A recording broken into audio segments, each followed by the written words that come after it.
really was, kids. Now, you really did sing at that time. When we go on the air, I want you to do it just like that, will you? Joe, what do you mean when we go on the air? What? We're on now. Yeah, we're what? We're on, Joe. Well, don't stand there, Bob Murphy. Do something. Ring the sleigh bell, somebody. That's it. Yes, it's the Quiz Kids Christmas party, friends, coming to you this afternoon from the living room of Joe Kelly's home. There's no formal schoolroom atmosphere here. Instead, it's a typical picture for this season of the year. A group of happy youngsters gathered around a glittering Christmas tree and vainly trying to maintain some semblance of order is our host, the chief quizzer himself, Joe Kelly.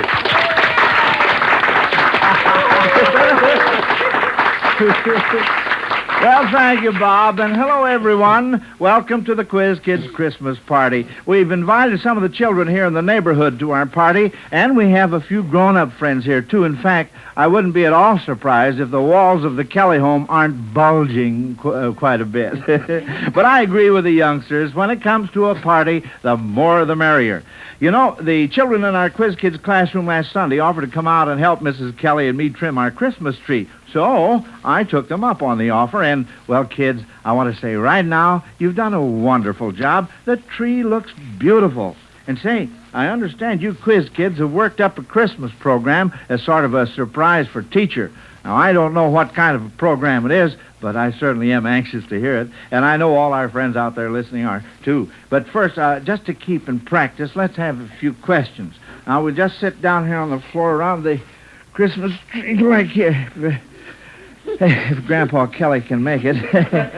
I couldn't miss the floor, really. Well, as usual, we'll start off with roll call. First, Joe. I'm Joel Kupperman. I'm 12 years old in 8th grade in the Volta School. Lonnie. I'm Lonnie Lundy. I'm 13 years old and in the 8th grade at Lincoln Junior High School in Park Ridge, Illinois. Ruthie. I'm Ruthie Deskin. I'm 14 years old and in 3B at South Shore. Patrick. I am Patrick Owen Conlon. I'm 11 years old and in 7B at the Fort Dearborn School in Chicago. And little Melvin. I'm Melvin Miles. I'm 5 years old. I go to kindergarten in Norwood Park School. Well, fine. Now that we've counted noses, here we go with the first question. You know, during this Christmas season, Evelyn Stewart of Buffalo, New York, has been thinking of children in other lands all over the world. She wonders if you quiz kids can say Merry Christmas in any language other than our own. All right, Ruthie. Well, I think in French it would be Joyeux Noël. Well, or something on that order. Maybe it would be Noël Joyeux. I'm not sure which it is. That's just what it would be. That's fine. And, Lonnie? Well, I don't exactly know a foreign language, but I can give you it in languages that aren't English, like Pig Latin. Pig Latin? Well, all right. How do you say Merry Christmas? Mary May Ismus Cray. That's good. Or else an Ibe language. That's Myber Ibe Cribus Mibus. Oh, that's just dandy, yes. Uh-huh. And little Melvin has his hand up. Well, all right, Melvin. I was going to say the same thing. I could say too, so seeing as when Lonnie said it in Pig Latin, I could say it in Polish. Oh, in Polish? Well, all right. Let's hear Merry Christmas. Wesołe Świąt. Well, what do you know about that? That's fine. Oh, say, by the way, have you kids heard why Santa Claus is giving his reindeer umbrellas for Christmas presents this year? Have you heard? Pat? Well, would it have something to do that what goes up the chimney up can't come down the chimney down, or that old joke? No. Lonnie? Well, might have some connection with their name, reindeers. Well, you're warm. Ruthie? Well, maybe it'd be to keep the rains out of their faces. You're pretty close. It's to keep them out of the reindeer. Oh, dear. I just had to get that in there. That's all there is to it. Well, now, here, the next question here is from Miss Doris Bredenberg of Seattle, Washington. And she wants to know what opera characters might have used these familiar present-day signs to advertise their business. First, a red and white striped pole. What opera character, Patrick? Well, that would be Figaro, the Barber of Seville, and the Marriage of Figaro. He was a barber. Right. Absolutely. Who, he says he combed the men's hair by day and made love to the ladies by night. So. Yeah. And how about the sign of the flying red horse? What opera character? The sign of the flying red horse. Pat? Well, it might be the Flying Dutchman. Well... He flew. Not on a horse, but... No, not exactly. Joel? Well, wouldn't it be Brunhild in the Ring operas? Well, you're very, very close. Very close. Did we give up on this, Ruthie? Well, I think it'd be the Valkyries. That's right. Absolutely. That's right, Ruthie. That was very good, children. As usual, we're sending a fine Zenith transoceanic shortwave portable radio to Doris Bredenberg of Seattle, Washington, for sending in this question that you have answered correctly. Now, if you miss a question this afternoon, Alka-Seltzer's reward will be the same as it usually is, a big Zenith radio phonograph combination. You know, the wear and tear of Christmas shopping is getting a lot of people down, including Sally Mitchner of Minneapolis, Minnesota. And with only a few more shopping days to go, she wishes she had a few of those remarkable mythological characters to help her shop. Can you tell us a few that might be helpful, Pat? Well, Hercules would be very helpful, so he could carry all the presents. That's right. And yes. Minerva would be fine, too, so she could think of what to get. Yes. Uh-huh. And Aphrodite would be so beautiful that the men would clear out the way. Yes, sure. She'd charm them so much. Oh, she would. Yes, definitely. And Ruthie? Well, I think Mercury because there was one couple that he visited once, and he made their cup so that it was always flowing with water. So maybe he could make our pockets so they were always flowing with money. Which would be wonderful, especially around Christmas time, wouldn't it? And Joel? Well, Argus, because he had 100 eyes, and there's a lot of things that want to get it. And also Mercury again, because he could fly, and there'd be no trouble about transportation, because you just could fly over the heads of the crowd. That's true. And Lonnie? Well, I was going to say somewhat what Joel was saying. Perhaps Phaeton, he drove the chariot of the sun. That would provide transportation. And Yes. also Cupid would make the clerks real friendly and everything, possibly. He certainly would, And wouldn't he? also Atlas, if he held up the world, he could also hold up a few Christmas packages. That he could. And Melvin? Well, maybe I don't have quite as to entertain to the question here, but I could say maybe the shoemaker and the elves, because the shoemaker was getting very poor, and the elves helped him. He made the shoes for him, and they got more money. Then, then the work was all done. Then they could sell it faster, and then the wife gave them some clothes. Yes. Well, now, that's all right, Melvin. Yes, sir. Those were all very good answers, kids. I'm awfully glad that you brought all of those out. Now then, here on this next question, Max D. Reed of Portland, Oregon, wants to know why this year, but never before and never again, the sequence 1 dozen, 2 dozen, and 4 dozen signifies happiness. 1 dozen, 2 dozen, and 4 dozen. Joel? Well, 1 dozen would be 12. 12? That's 12th month of the year. Yes. 2 dozen is 24. 24. That's the 24th day is Christmas Eve. Yes. And 4 dozen is 48, and that would be 1948. That's absolutely right, Joel. Yes, sirree. December 24th, 1948. Now, Mrs. Charles Donnelly of Corpus Christi, Texas, wants a white Christmas so much this year that she thought up this question. It's all about white animals. Who was chasing these white animals in literature? First, a white whale. Who was chasing a white whale? Lonnie? Well, that was in the story Moby Dick. Moby Dick was the whale, and All let's right. see, Who was chasing? It was a cannibal. No. No. Well, the ship they were on was the Pequod. I know that. Well, all right, but... Captain Ahab was the Captain Ahab, that's the answer. Yes, sir. And how about a white rabbit? Ruthie? Well, that was Alice in Alice in Wonderland. She chased him down the rabbit hole and right into Wonderland. She certainly did. Oh, say, listen to that, would you?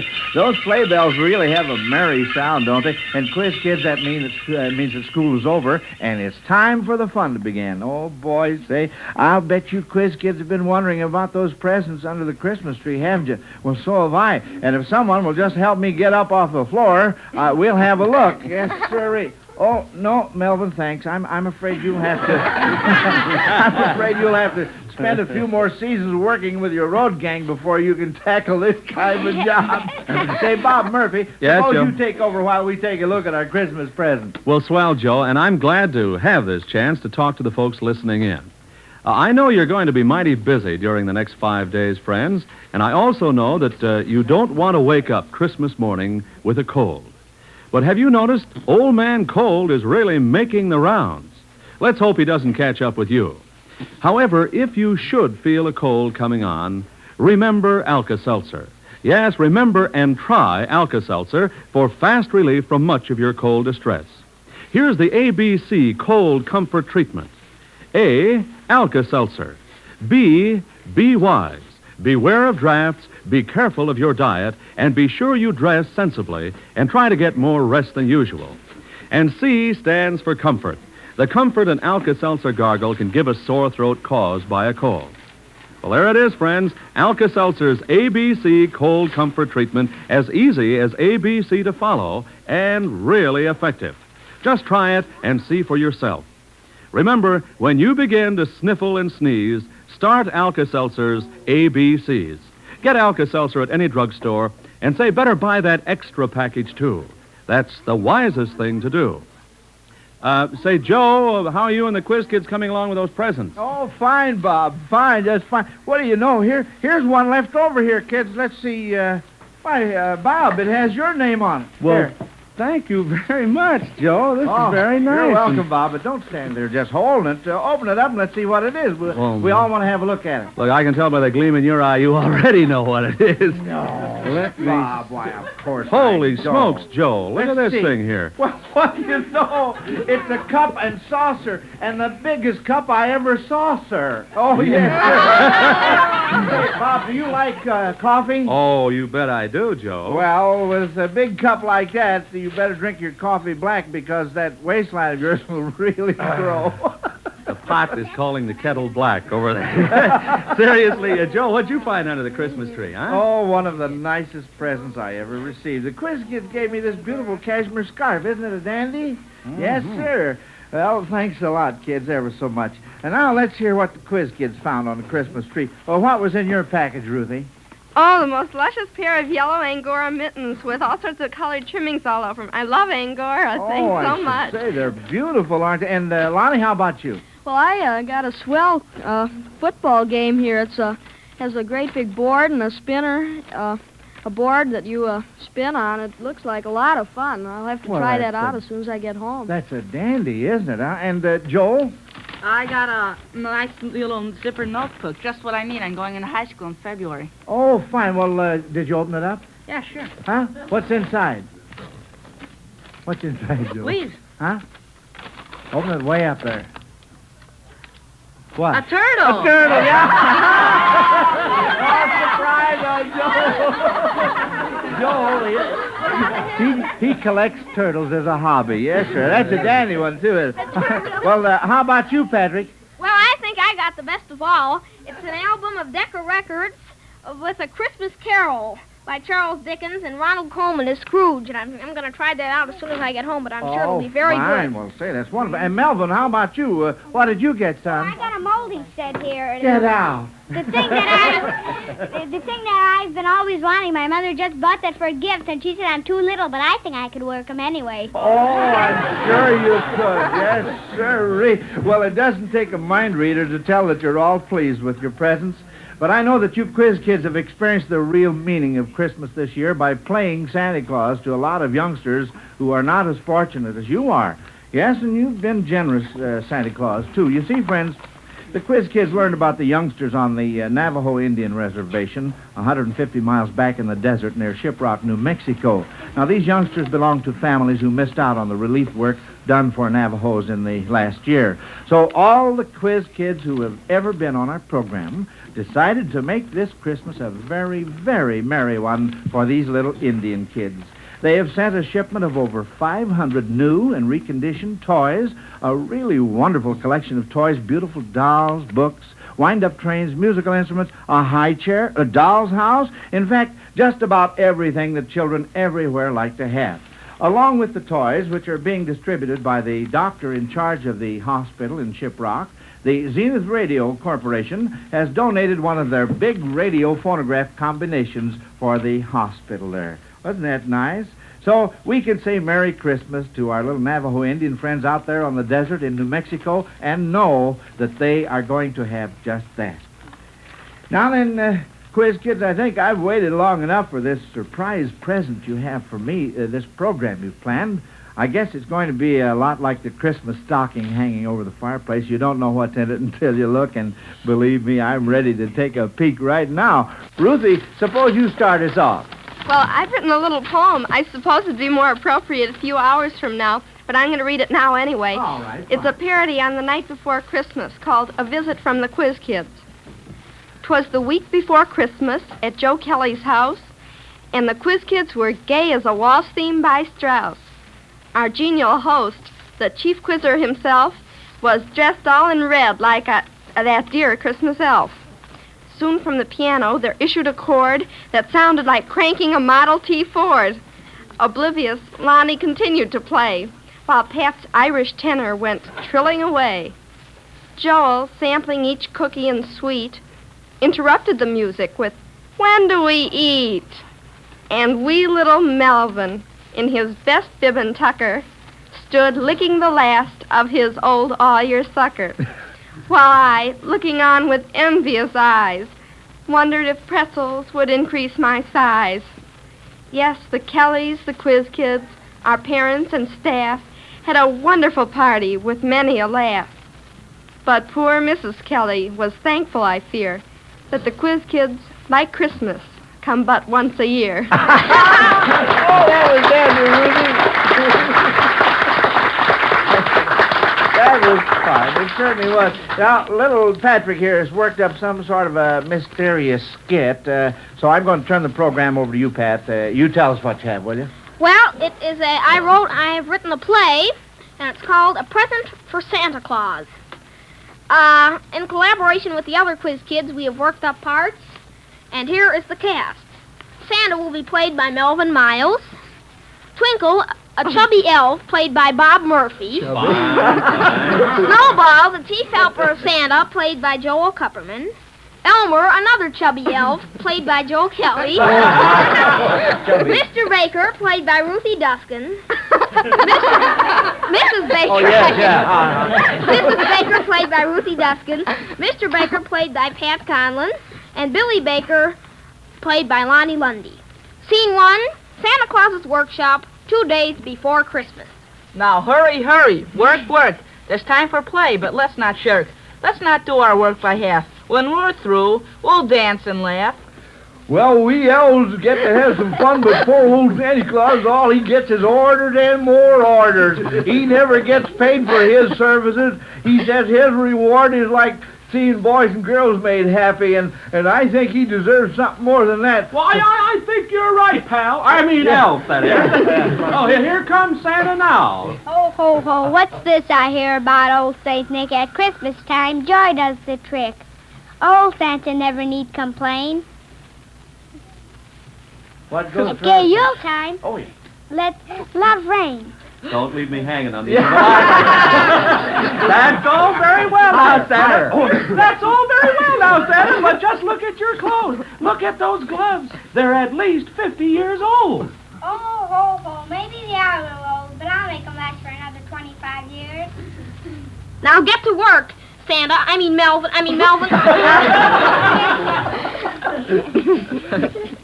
Melvin, you're supposed to say, now get to work. Well, now let's get to work. We have all things to do, you know now. Scene 2, the same evening in the living room of the Baker home. Enter Mr. Baker. Anybody home? Dinner will be ready in a minute, dear. Oh, hello, Dad. Say, I wanted to ask you if I could have some more money to buy another Christmas present. Why, you've already borrowed quite a little over your usual allowance, Billy.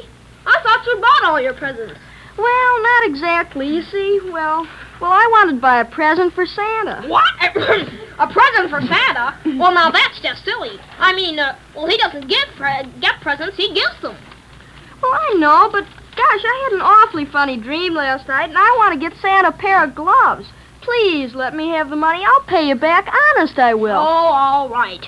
Now run along and wash your hands before dinner. A present for Santa. Indeed. What are you mumbling about? Billy wants to buy a pair of gloves for Santa. Imagine that. Scene 3, the Baker living room, late Christmas Eve. Santa steps down the chimney accompanied by Snowball. Oh, this is a pleasant room here. Now let's see. Now, this here is, yes, the baker's living room. All right. All right, Snowball, pull out the baker's dozen. Ha, ha, ha. Santa, how can you still joke after all the hard work you've done tonight? I'm worried about you. Really, I am. Oh, dear, oh, dear. Oh, Wish, we'll get that work done quick. Why, look at this, a pair of gloves for Santa from Billy Baker. Why, some people are worried about the younger generation. I'm worried about the older generation. Now it's the next morning in the Baker home. Mr. and Mrs. Baker are picking up the gay wrappings left from the gifts. Billy did seem to enjoy his gifts, didn't he? Where is he now? Oh, he's getting all slicked up for church. He didn't seem to mind about Santa not taking those gloves. Oh, that was clever of you, dear, letting him put them here for Santa. Why, they're right here by the fireplace and... Well, I'll be switched. Look at these old moth-eaten gloves. Full of holes. Where did they come from? Why, I suppose Billy's playing a trick on us. But look at the size of them. Where did they come from? And look, am I seeing things? In the fireplace, in the ashes, footprints. A huge one and a tiny one going into the fireplace. This is ridiculous. We know all about Santa Claus. I'm not so sure of what I know. Those footprints. I don't understand it. Say, I don't know. Maybe you're right. What if Billy is right? Maybe what all the world needs is the perfect faith of a child.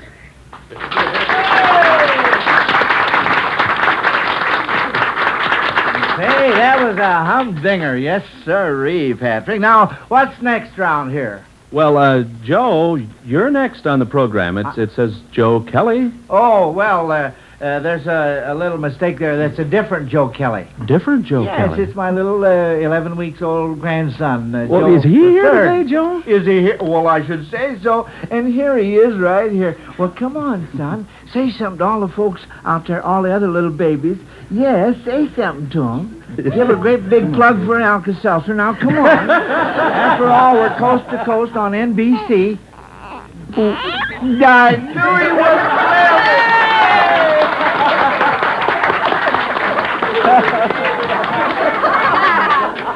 Oh, that's cute. Of course, that's only his grandfather speaking. Yes, sir. Well, now let's see what's next here. Oh, yeah. Say, Joel, what are you going to do for your part of the program? Well, I'm not quite a piano player, but I'm stuck with the piano, so I'll do my best. Oh, fine. Well, what are you going to play for it? Condensation of Waltz in E-flat by Duran. Oh, that'll be dandy. All right, get over there at the piano. Now, everybody be real quiet. You too, Joe the Third.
Thank you, Joel. That was mighty fine. Now, Melvin, I wonder if you will tell us in your own words the story of the first Christmas. Would you do that for me? Sure, I will. I'll be glad to. All right. Once Joseph and Mary were traveling to a little town called Bethlehem. And Joseph walked and Mary rode a donkey. So Mary became pretty tired by that time, and so Joseph tried one hotel and another, but none of them had no room.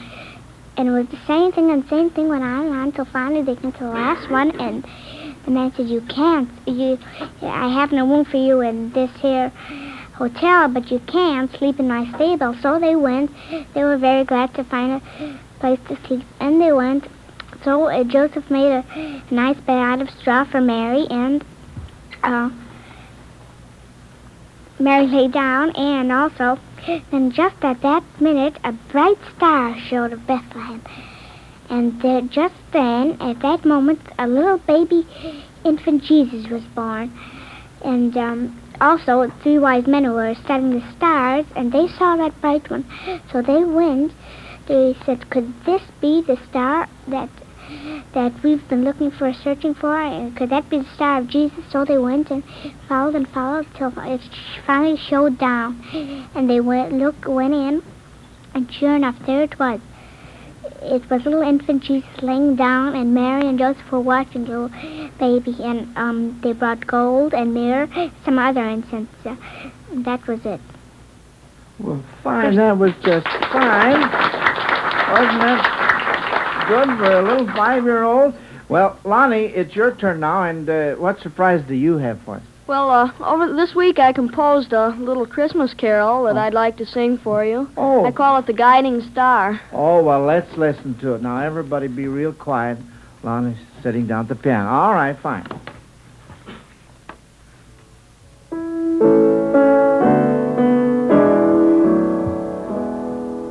The brilliant star of Bethlehem shone on that holy day, and guided wise men to the spot where the tiny baby lay.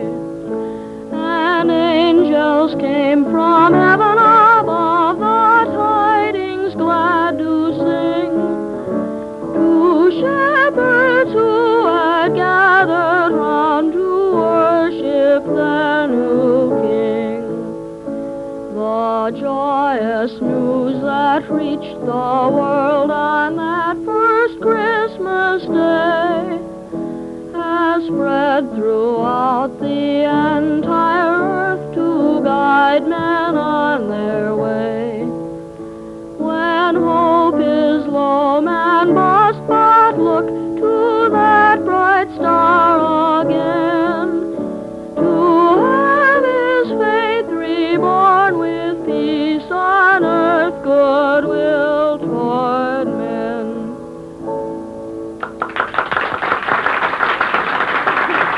Thank you, Lonnie. That was fine. I'm so proud of all of you kids. You know, folks, it's been a tradition on the Quiz Kids program to close our Christmas broadcast with a prayer. And right now, I'd like to ask little 5-year-old Melvin to lead us in a Christmas prayer. Dear God, we thank you for everything you have given us. And please take care of all the sick and hungry people all over the world. And dear God, please especially take care of the orphans, because they have no mother and daddy like we have. So dear God, will you please take care of them? Thank you for my nice baby brother, because not everyone has a nice baby brother like that. Amen. Well, thank you, Melvin. That was a beautiful prayer and a perfect ending for our Christmas program. And I want to thank all you quiz kids for making it such a fine program. The Miles Laboratories, makers of Alka-Seltzer and One-A-Day brand vitamins, want to extend the best wishes of the season to you and yours. May you enjoy a very happy Christmas. Today's Quiz Kids program came to you from the living room of Joe Kelly's home in Chicago. This is Bob Murphy speaking.